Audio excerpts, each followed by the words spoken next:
Bom, gente, eu não vou dar boa noite porque acho que a gente já viramos íntimos agora. Ficar por último ou ficar entre os últimos é um pouco difícil porque todos os nossos professores já falaram bastante coisa.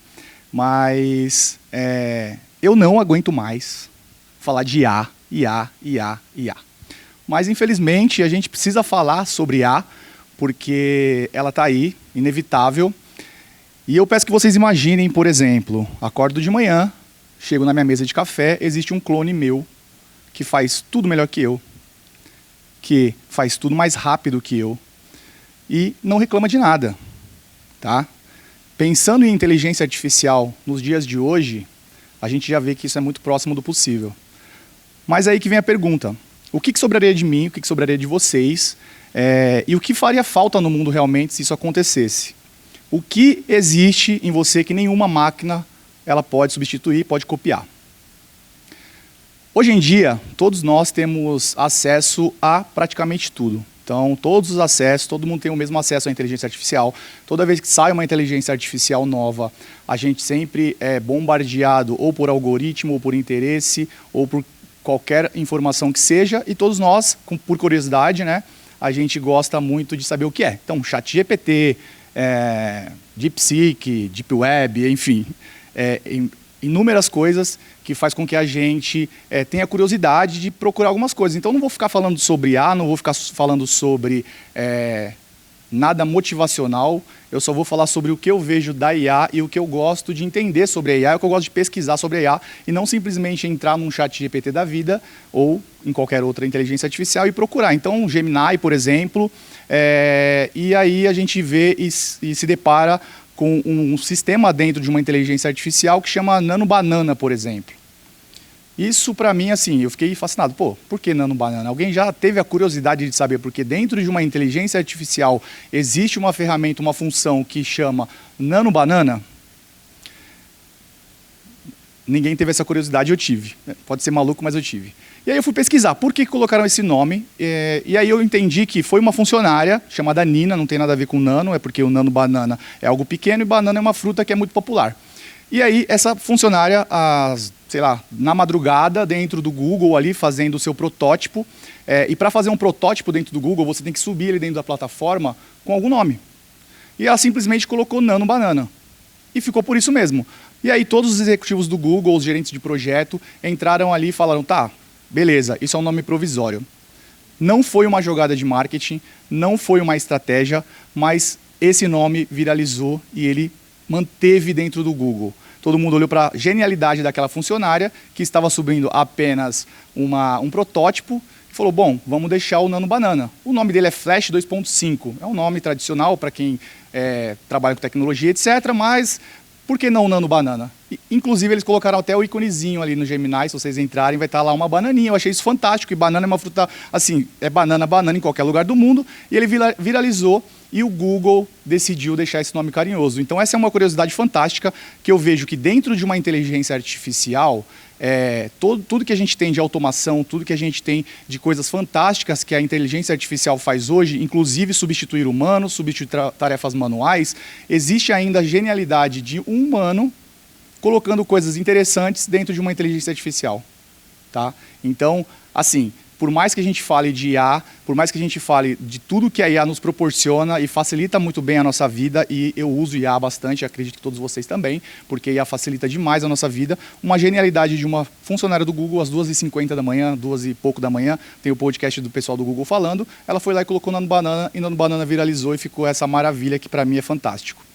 E aí tem a seguinte pergunta que a gente sempre fala, todo mundo fala, tá bom, IA. Ela vai ou não vai roubar os nossos empregos? Tá todo mundo hoje discutindo sobre inteligência artificial. Mas vai roubar? Não vai roubar. Eu coloquei um espelho quebrado por quê? Eu estou falando aqui da humanidade inquebrável. Tá? O mundo foi feito para humanos. A gente hoje está junto com a tecnologia, mas o mundo foi feito para o humano. Só que chegou a tecnologia, chegou a inteligência artificial e ela pressiona muito a gente. Eu me sinto muito pressionado pela inteligência artificial. O que eu faço agora? O que eu não faço? O que realmente eu preciso adaptar à minha rotina? O que isso vai me ajudar? De repente ela está me dando alguma informação que pode me ajudar, pode me confundir. Então, a inteligência artificial, ela nos traz esses questionamentos. E ela vai roubar o nosso emprego ou não? Sim, ela vai roubar o nosso emprego, mas não sim apenas, depende. Depende muito. Por quê? Hoje em dia, a gente está sendo treinado para disputar com robôs. Tá? Não tem como a gente competir com robô. Então, a gente tem que ser treinado e a gente tem que aprender a ser insubstituíveis como os humanos. Nada vai substituir um humano. Recentemente, não sei se vocês viram na Rússia, uma palestra ou um lançamento de produto onde eles estavam apresentando um nanorobô. Então foi uma super palestra, um super auditório assim como esse. Tinha muita gente do mundo todo querendo ver o comportamento daquele robô humanoide. Ele deu 2 passos para frente, caiu no chão, todo mundo fechou a cortina e acabou o show. Acabou o projeto e acabou. Então, assim, não tem como os jovens, os mais velhos, igual eu que fico ali, e aí o que eu faço, inteligência artificial, o que eu tenho que fazer, o que eu tenho que aprender, o que eu tenho que passar para o meu time, para as pessoas que estão ao meu redor. Mas a gente precisa muito ser treinado, na verdade, a gente tem que aprender, no caso, a ser insubstituíveis como os humanos, tá? Então, vai roubar o emprego? Não vai roubar o emprego? Isso depende muito daquilo que a gente faz e de como a gente encara aquela inteligência artificial ou qualquer tecnologia. Como alguns professores aqui já falaram, vai expandir, o que vai acontecer com a inteligência artificial. E eu trago aqui 3 elementos da humanidade que são inquebráveis para mim, tá? Que eu chamo de superpoderes humanos. Coisa simples, mas que se a gente parar para pensar, a gente vai entender que isso faz muito sentido na nossa vida. Assim como foi a genialidade da Nina, que criou o Nano Banana. E uma delas é a coragem. A IA, ela não tem medo de nada. Logo, ela não tem coragem. Os seres humanos, sim. A gente tem que ter a coragem de abrir um novo negócio, de tomar alguma decisão dura com os nossos familiares, nossos parentes, fazer alguma coisa nova, diferente, pular de paraquedas que seja, mas a gente precisa ter coragem. E isso é um elemento inquebrável da humanidade. Responsabilidade. A inteligência artificial, ela não tem responsabilidade. Ela simplesmente acata aquilo que você pede ou treina para ela fazer. Por exemplo, a gente vai lá no ChatGPT e pede para ele escrever um texto maravilhoso para a gente, ele escreve. E é isso. A responsabilidade do que você vai fazer com aquele texto é extremamente sua. E aí você fala, eu quero falar sobre X coisa. E o ChatGPT fala, excelente ideia, está aqui o seu texto. E aí, para acabar com a nossa vida, ele simplesmente coloca um travessão ali. E aí a gente fala, pô, tá vendo? Nem a responsabilidade de repente, tirar esse travessão ali para que as pessoas não saibam que eu estou usando um chat GPT, e é isso. Aí você fala, chat, por favor, você pode tirar esse travessão para mim? Dele, excelente, vou tirar. E por aí vai. O que você fala com o chat GPT ou com qualquer inteligência artificial, o que você a treina a fazer, ela vai estar ali. E ela vai estar fazendo, e ela não tem a responsabilidade. A responsabilidade é sua. E os atos são todos nossos. E o terceiro e último é o propósito. A gente falou muito aqui, a professora Lucy trouxe muito bem aqui os elementos que fazem com que, como que a gente, o que sobra da gente, aquilo que sai da gente quando a gente está fora da inteligência artificial, mas quando a gente usa a inteligência artificial para ampliar os nossos conhecimentos, para ampliar as nossas habilidades, é o nosso propósito, a gente tem que sempre pensar. E assim, galera, de verdade, isso aqui não é nada motivacional não, tá? É só para falar que isso é real. O propósito é, para quem que eu estou fazendo isso? Para que eu estou fazendo isso? Por que eu preciso usar essa inteligência artificial e por que não? Tá? Quando eu disse lá atrás que vai roubar os nossos empregos, ela na verdade não vai roubar, ela vai substituir aquelas pessoas que atuam exatamente como robôs. Se você quer continuar atuando igual robô e quer fazer tudo que o robô faz, não tem como, esquece. Elas fazem muito mais rápido, aprendem muito melhor e não reclamam.